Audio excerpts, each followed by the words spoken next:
HRN listeners. As we celebrate our 15th year, we are deepening our commitment to giving voice to the next generation of food systems storytellers, and we need your help. Our internship and fellowship programs help activate new possibilities for underrepresented and underestimated young people through experiential journalism, audio engineering, and production training.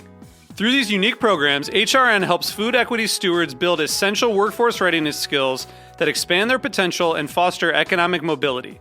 Please consider supporting these critical programs. And with a minimum donation, you can be entered to win a dinner for two at an amazing restaurant in one of 8 cities and tickets to a concert at a great venue in one of those cities. We have incredible partners across the country who have donated, as they also share our passion for helping to educate the next generation of food systems storytellers. Check out heritageradionetwork.org/15 to donate and enter to win today. That's heritageradionetwork.org/15 to donate and enter to win today.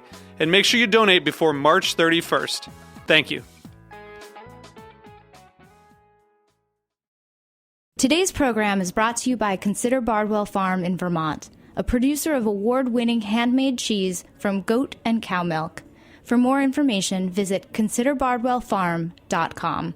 Hi, this is Katie Kiefer from What Doesn't Kill You, Food Industry Insights, and you're listening to Heritage Radio Network, broadcasting live from Bushwick, Brooklyn. If you like this program, visit heritageradionetwork.org for thousands more.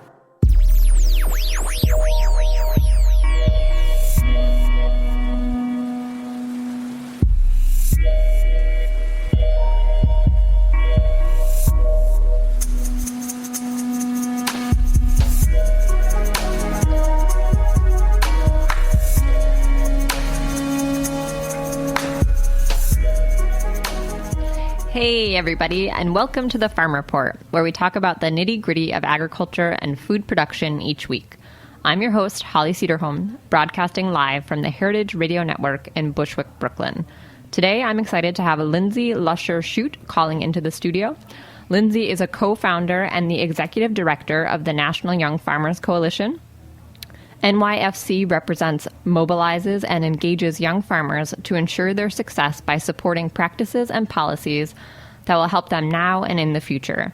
It was founded in 2010 and has since engaged tens of thousands of farmers in policy action, galvanized the land trust community around farmland affordability, and organized rural chapters across the country. Through her role as ED, Lindsey regularly keynotes at farmer conferences and is known as an expert on structural issues facing family farms.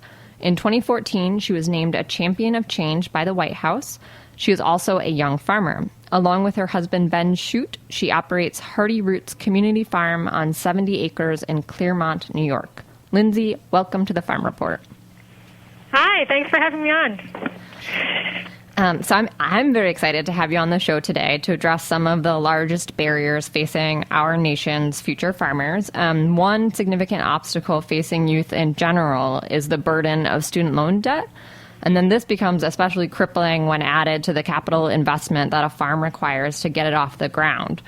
So the National Young Farmers Coalition has been advocating for the passage of H.R. 2590, which is the Young Farmer Success Act of 2015. And this adds farming to a list of professions currently covered by the Public Service Loan Forgiveness Program. So what would this look like in action? The Public Service Loan Forgiveness Program is an existing program that nonprofit employees, doctors, nurses, teachers can take advantage of, and it's intended to help encourage people to enter high-demand but low-paying careers, or low-paying at least, at first. And so what we're advocating for is that full-time farmers are able to access this program like these other professions. And so if we were able to pass this legislation, then farmers working full-time on operations grossing more than $35,000 a year, so that's sort of a determination of, what a full-time farmer is, and that cuts out sort of people who are farming part-time or more as a hobby. Like we're really looking to benefit full-time farmers. They would be able to be on an income contingent payment plan for 10 years, and if they hadn't paid off their loan at the end of 10 years, then they would be eligible for loan forgiveness. And so who determines the $35,000 annual income as the status of a full-time farmer? That's a great question, and it's something that would likely be worked out in the rulemaking. After the bill was passed, figuring out like what agency does what is something that would need to be worked out. Essentially, most farmers are filing a Schedule F with their taxes every year, and on that form, it's clear what the gross sales are of a farm, and so that would make an individual farm qualified for its employees, whether that's the owner operator or other a farm manager or a farm worker, to qualify for this program. Yeah, so I guess, but where did that number come from? Just thinking about it, I know where did the 35,000 come from? Yeah, it's a good question, and we've gotten, some people are like, well, the farm is grossing 35,000, how on earth would somebody be making a living wage? And that's a really good question. It's a very valid question. We were trying to set a threshold that's low enough that we're not excluding people who are getting going, who are, working full-time on a farm as an owner-operator, and in their first few years, maybe they are grossing 35 or 45. They likely have an off-farm job as well. But we wanted to be able to help those people count those first years, even though they might not be earning a lot, as part of make those years count towards their student loan forgiveness. There's a large set of farms in the United States that are more or less hobby farms, where those farms are grossing less than $10,000 a year. So we wanted to make sure that that type of farm has its place, but that the farms that this program would really be helping our young people in agriculture who are really pursuing it as a full-time career. See, it's interesting to me because I'm coming at it from the other end, where $35,000 is a very meager living annually. It also seems like that could be kind of a high bar for certain farmers starting out, even if they're doing it full-time. Or for a farmer, for instance, in that 10-year window in which they need to be filing their Schedule Fs and meeting that bar if they have a crop failure during that year. So I was just curious, because in looking at the other professions that are currently covered in the forgiveness program, there is no salary requirement. There's other vetting options that come in, like they have to have their full-time status. I think it's 30 hours a week or more in one of these careers, vetted by their place of business. But so I thought it was interesting in looking at it that there is this requirement. Yeah, I mean that's a great point, and I think that we are certainly open to sort of smart solutions as to how to limit like the group of individuals that might be qualified for this program, both in a way that's not so limiting that it's penalizing people who are just starting out or having like have a very bad year, crop failure, or something of that nature. Like that's certainly not the that's not the intent. Yeah. But at the same time, isn't casting a net so wide that you have a lot of farmers that are really not pursuing it as a full-time profession, that they somehow would not be eligible for loan forgiveness, because when the more people that are included in any federal program, the higher cost of that program, and the less palatable it is to Congress. So we are trying to just make a definition that is narrow yet broad enough to include individuals. The population it's trying to target. Yeah.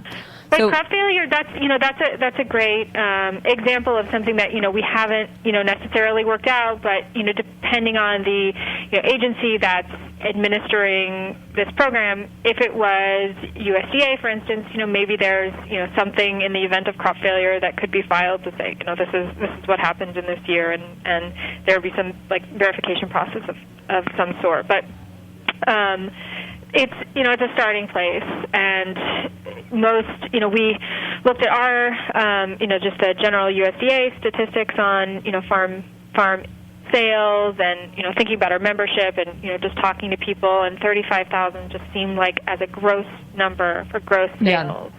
Like a pretty good place to start. Yeah, and in terms of the other kind of definitions for this, what is considered like an agricultural product? Is it anything that's produced on farm? Like would a value-added product like cheese that's made out of the dairy you're producing, or tomato jam made out of your tomato crop, are those considered, or is it just straight up like raw products?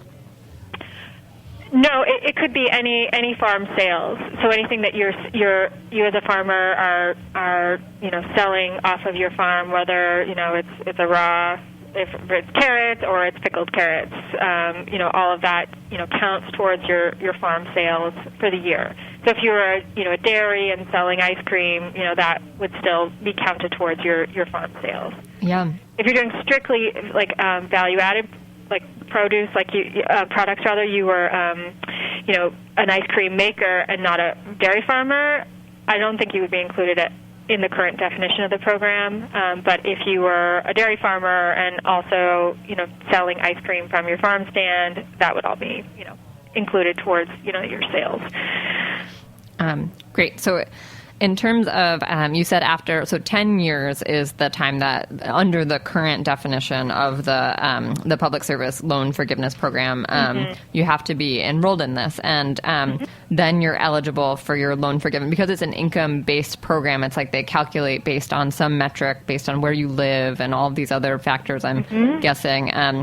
They calculate what you should be paying each month, and likely if you're on an income-based program seeking student loan forgiveness, you're not going to pay off your loan, and if it's any of the average size loans that people are leaving undergraduate school with these days. So what you said you're eligible for the loan forgiveness. What does so you get your loan forgiven, or there are additional steps at the end of these 10 years? So no, I'll just, for full transparency, I'll say that no one yet has received any forgiveness under this program. It's a very new program for any career. So actually sort of what the steps are to getting that forgiveness, I think the detail is still being worked out.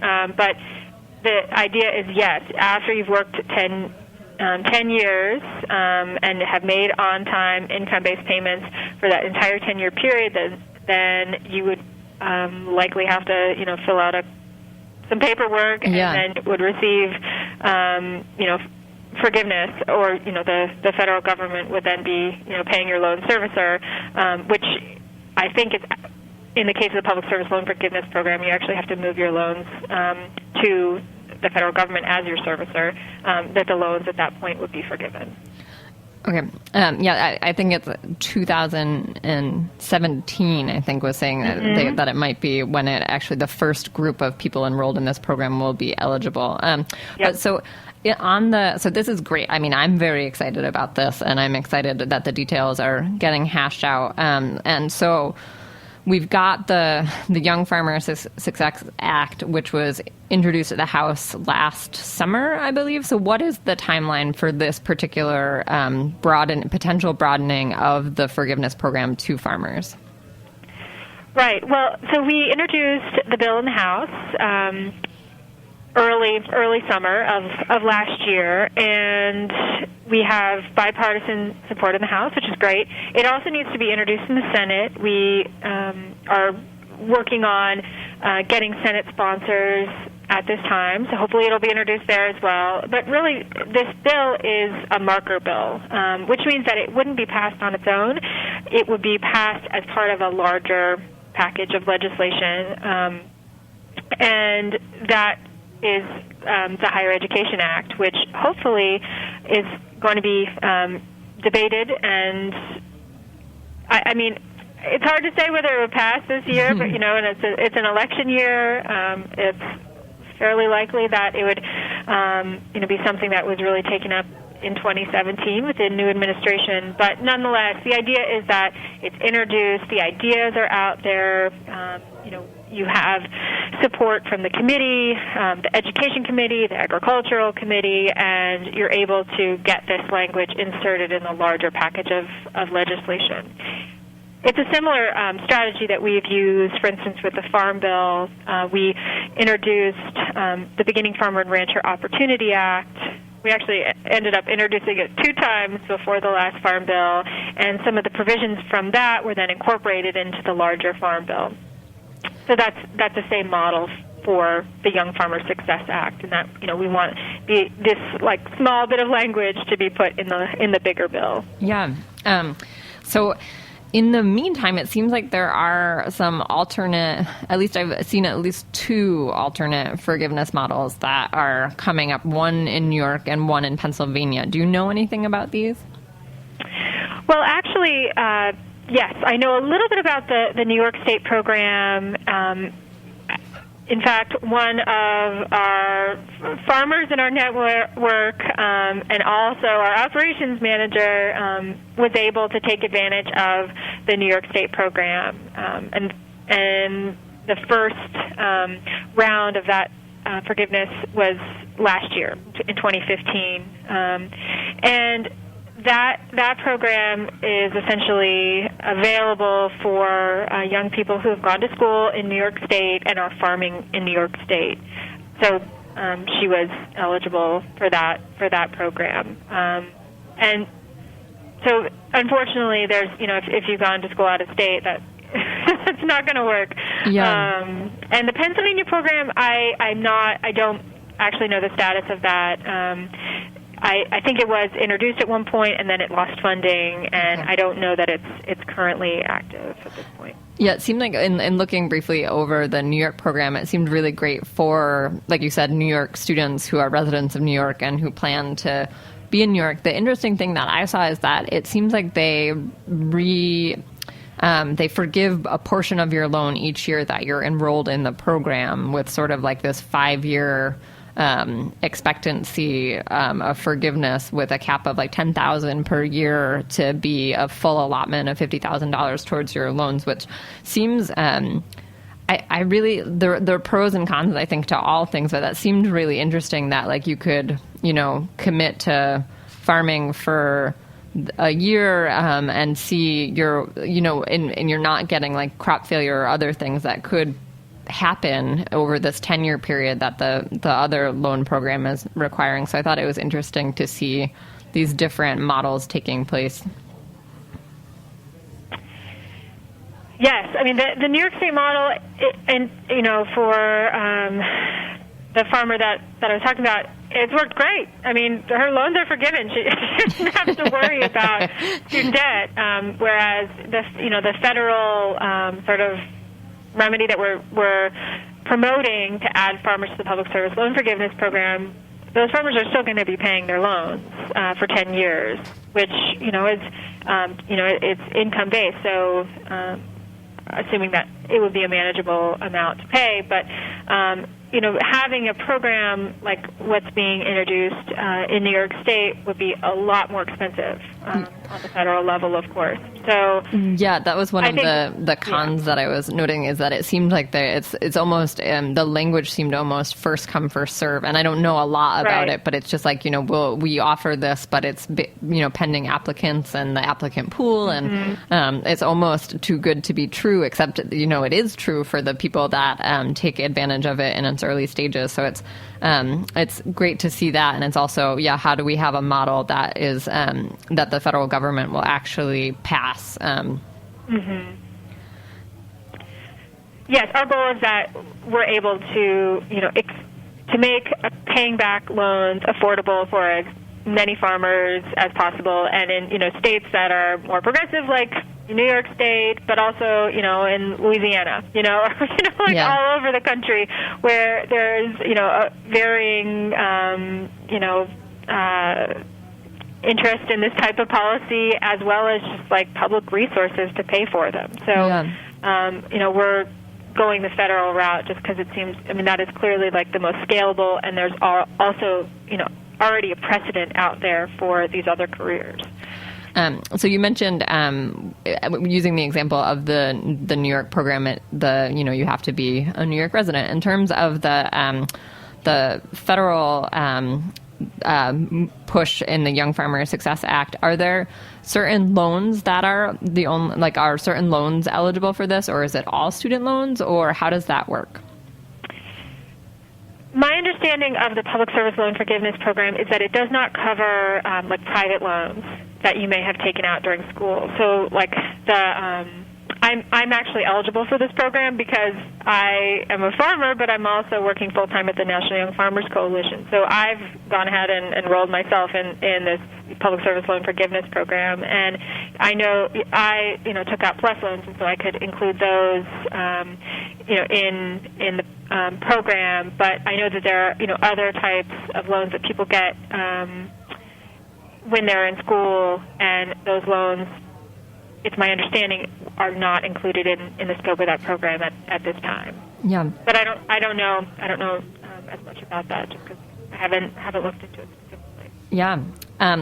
Well, great. So it's time to take a short break. When we get back, we're going to dig into some more of the barriers facing young farmers on the land today.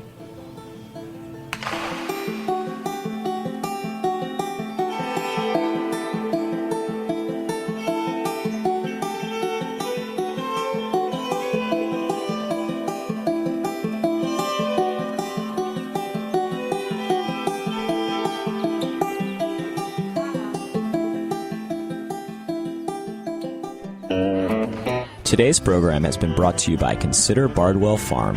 Spanning the rolling hills of Vermont's Champlain Valley and easternmost Washington County, New York, 300-acre Consider Bardwell Farm was the first cheese-making co-op in Vermont, founded in 1864 by Consider Stebbins Bardwell himself. Rotational grazing on pesticide-free and fertilizer-free pastures produces the sweetest milk and the tastiest cheese. All of their cheeses are aged on the farm in their extensive system of caves.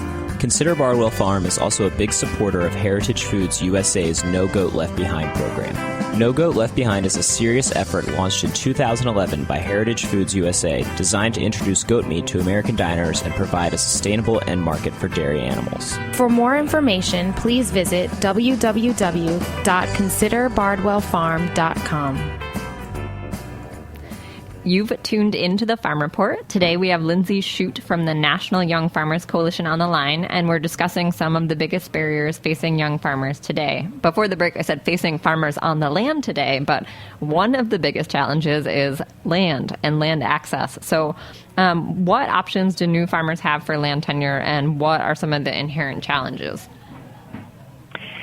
That's a great question. Yeah, land is likely the most difficult challenge that most young and beginning farmers will face. And when I say land, I mean finding land that they can have for a long time, and that is affordable. So land that they can either buy outright or that they can rent and have a very long-term lease on, and are able to make capital improvements on, put in barns if they need to, or high tunnels for production, or a wash pack facility, whatever it might be.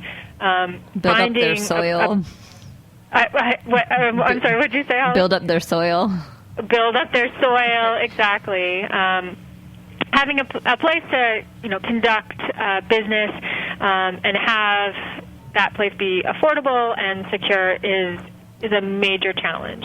It's a major challenge in particular for farmers that are doing direct marketing, living, within a couple hundred miles of a major city.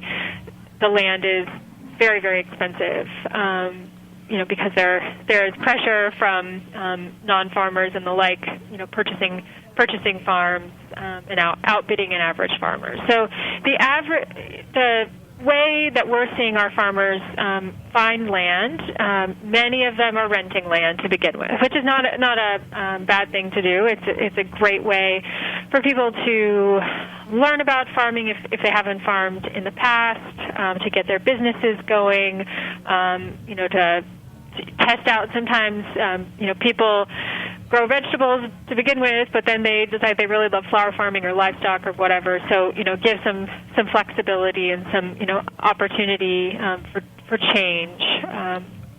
But then at some point, farmers are looking for something more permanent. And so some farmers are able to negotiate a 20-year or 50-year lease on some properties. That is one option.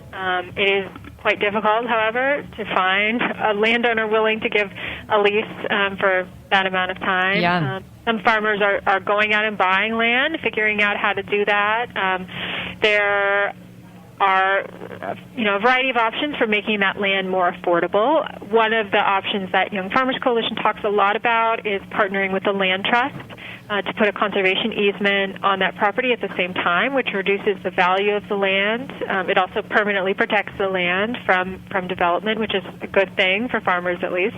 So how does that look like with the conservation easement on the land? Like, what does that look like from both sides? Like the landowner who might be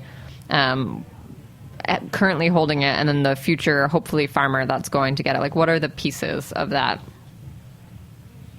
Right. So there are a couple different types of conservation easements out there. There's a traditional type of conservation easement, and that essentially restricts development on a given farm. So what happens is a land trust approaches a farmer, or a farmer approaches a land trust and says, we want to conserve this land and protect it from development over the long term. And the farmer can either donate the added value of being essentially the development rights to the land trust, or the land trust purchases those development rights from the farmer. And then at that point, there's a written contract that says, this land can never be developed. And the farmer is either compensated for that in cash, or with certain tax breaks because they've made a significant charitable donation. So the other type of easement that we have really been promoting at Young Farmers Coalition is important because it ensures that land remains open and available for farming, but it also remains affordable to working farmers, and that's called a working farm easement. It's something that's used in the state of Vermont, state of Massachusetts, and increasingly actually all across the country. There are examples of it now here in New York State, which has been great to see. And in this type of conservation easement, the land is protected from development, and the land must be owned by a working farmer. So a working farmer who agrees to put this type of working farm easement on their land essentially says that when the land is ready to transition, they have to sell it to someone who's making more than 50% of their income through farming. Yeah. Back to that Schedule F that farmers have to sell it every year. It's the same thing. The person has to essentially verify that they are a real working farmer. And so essentially, if the farmer attempts to sell the land to someone who's not a farmer, then the land trust has the option to buy back the land and sell it to a qualified farmer. And that's an instance where the farmer who was leasing land to jumpstart some of their enterprises would be eligible to buy a farm that had a working farm easement because they had been filing Schedule Fs, or would it not? Because what if someone wanted to start a farm? They wouldn't be eligible to buy that because they wouldn't have the background on their taxes.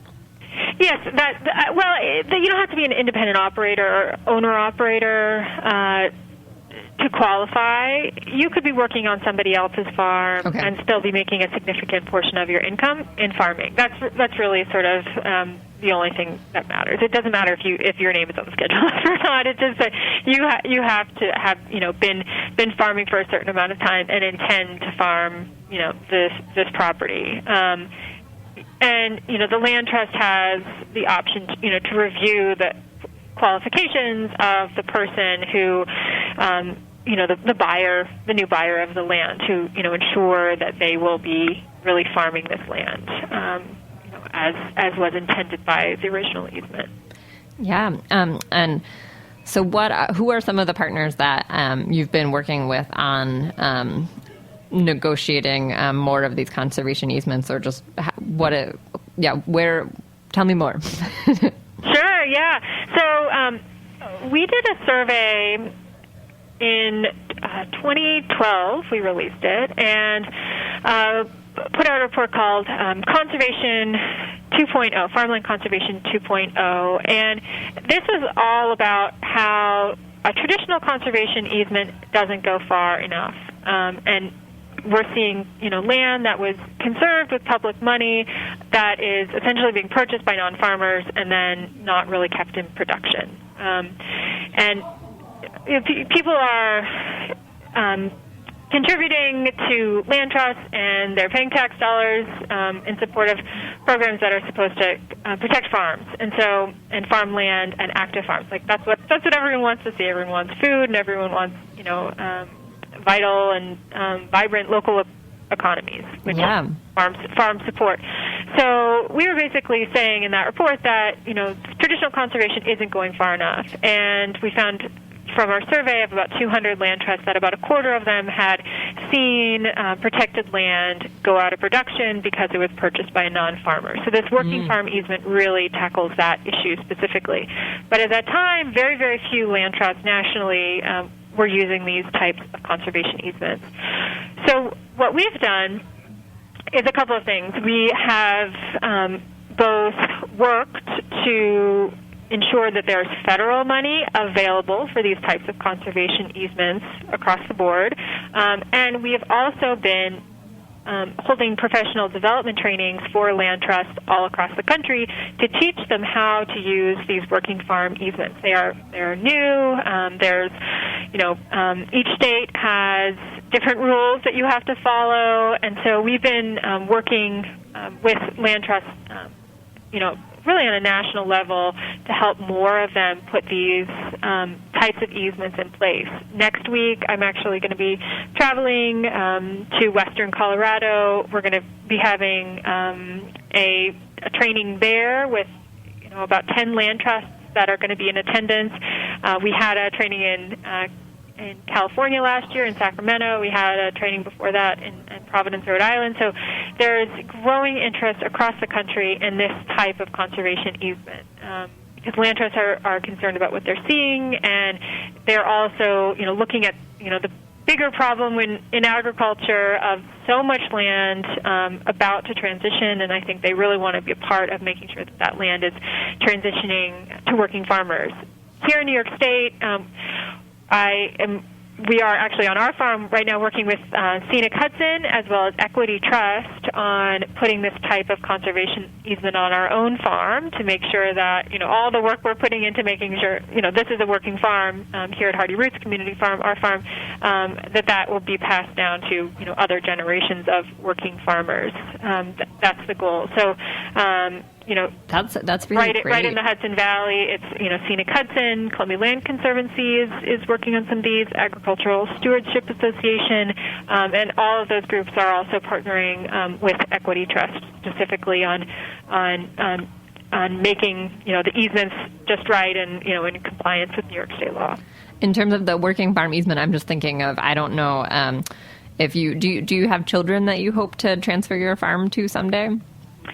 Yeah, we have 2 little girls who are 2 and 4, so not for some time. But if they want to farm, then yes, absolutely. We would love to be able to transition the farm to them. So how does that in the working farm easement? There's an allowance for that the same way.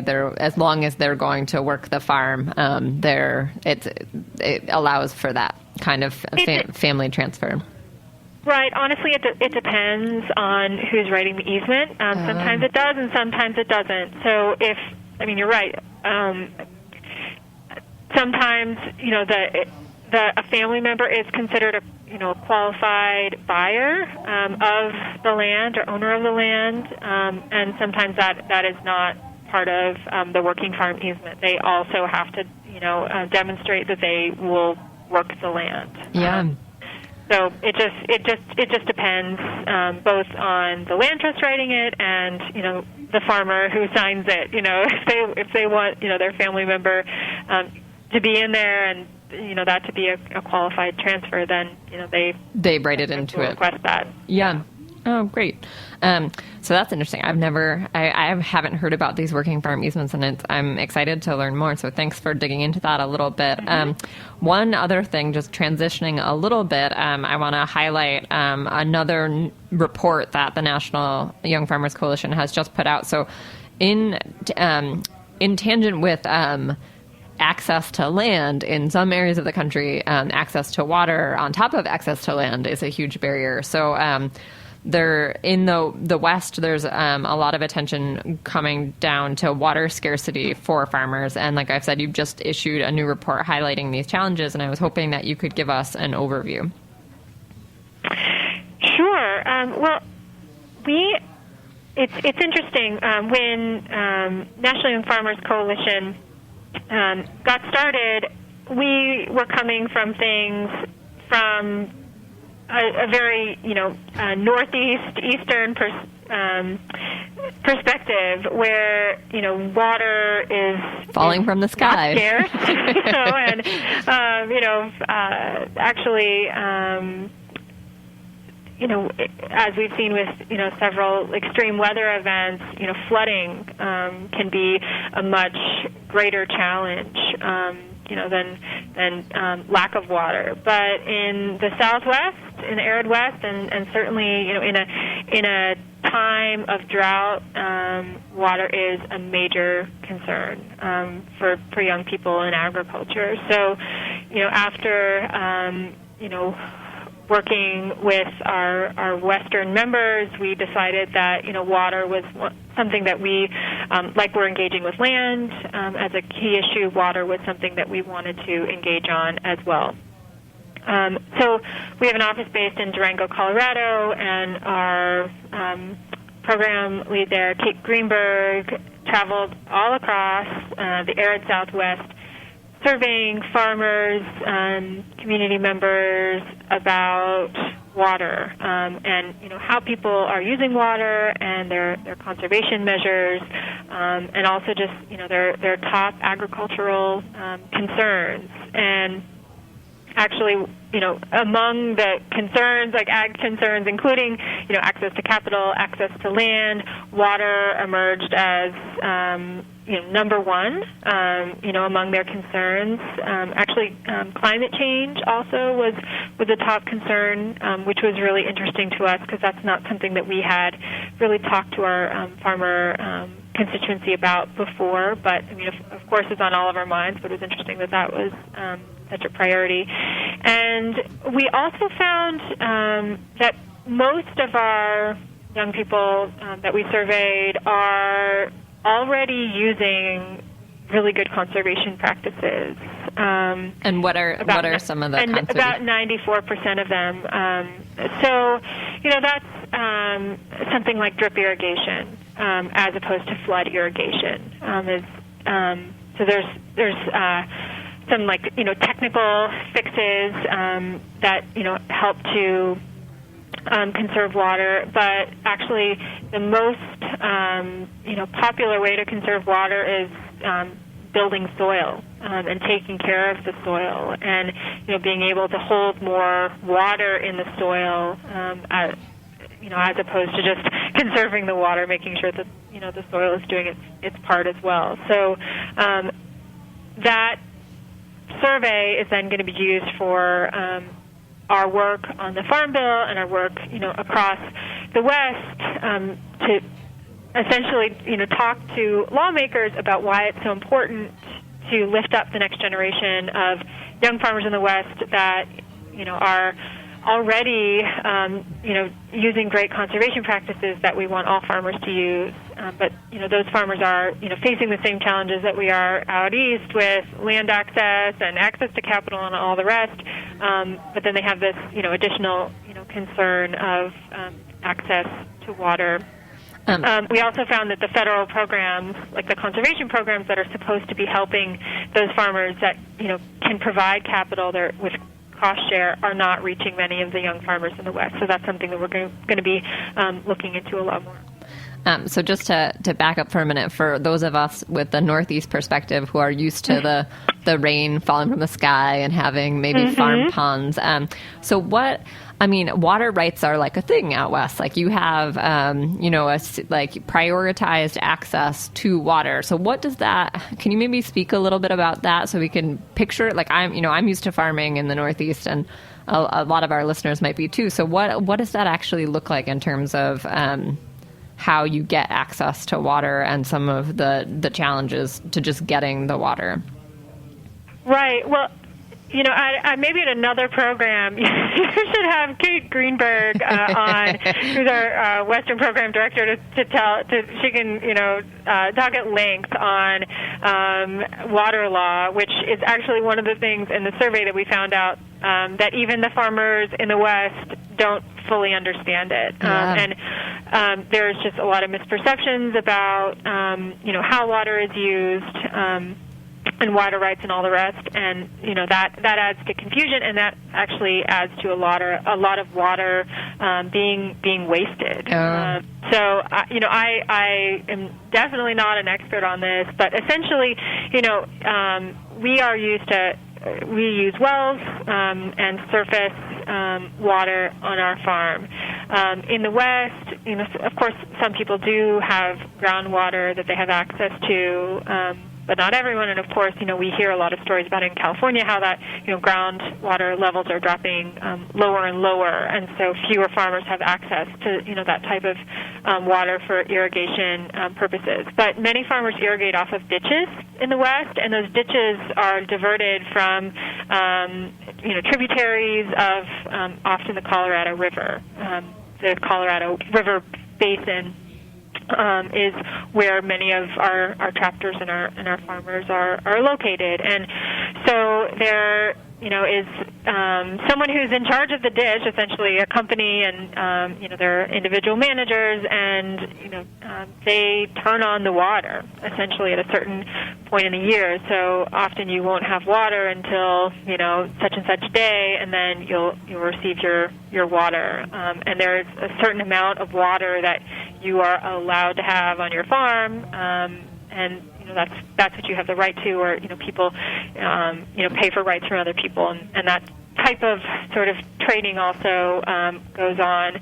But one of the things that surfaced in this report is that it's some farmers think that they have to keep using the amount of water that they have the right to be able to keep that amount of water as their right. So even if they don't need it, right? Yeah.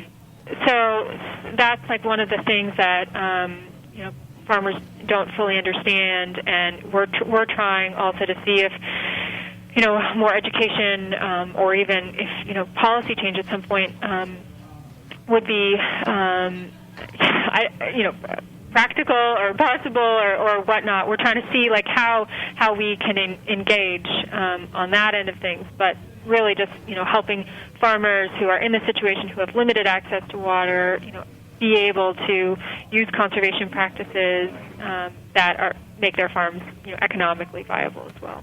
Yeah, and it seems like on top of that, just tying it back into getting farmers on the land, it would seem like water would be an added expense to, like, when you're prioritizing buying your farmland. I'm just guessing that land with water rights or prioritized water rights or however much would probably be more expensive and adding another barrier to the cost of getting on the land. Yes, that's something that we heard many times in our focus groups, that irrigated farmland was unaffordable to farmers. Yeah. So yes, I mean it's definitely makes land much more expensive in the region. Yeah. Wow, I'm still wrapping my head around that, again, coming from the Northeast, just not taking some things for granted. It's a different world. Yeah. Well, if folks want to check out the new report on water rights or any of the other reports or the platforms that we've talked about here today, they can look up the National Young Farmers Coalition on the web at www.youngfarmers.org. Lindsey, thank you so much for joining me today and going over some of the great work that you're doing. Absolutely. Thanks for having me on. It's great to be here. And that's another episode of the Farm Report. Thanks, everybody, for listening.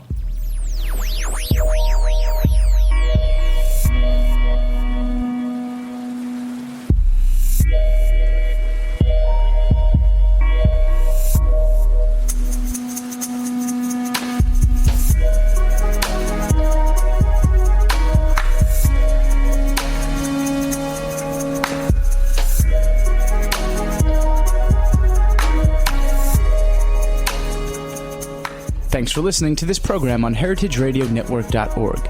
You can find all of our archived programs on our website or as podcasts in the iTunes Store by searching Heritage Radio Network. You can like us on Facebook and follow us on Twitter at @heritage_radio. You can email us questions at any time at info@heritageradionetwork.org. Heritage Radio Network is a nonprofit organization. To donate and become a member, visit our website today. Thanks for listening.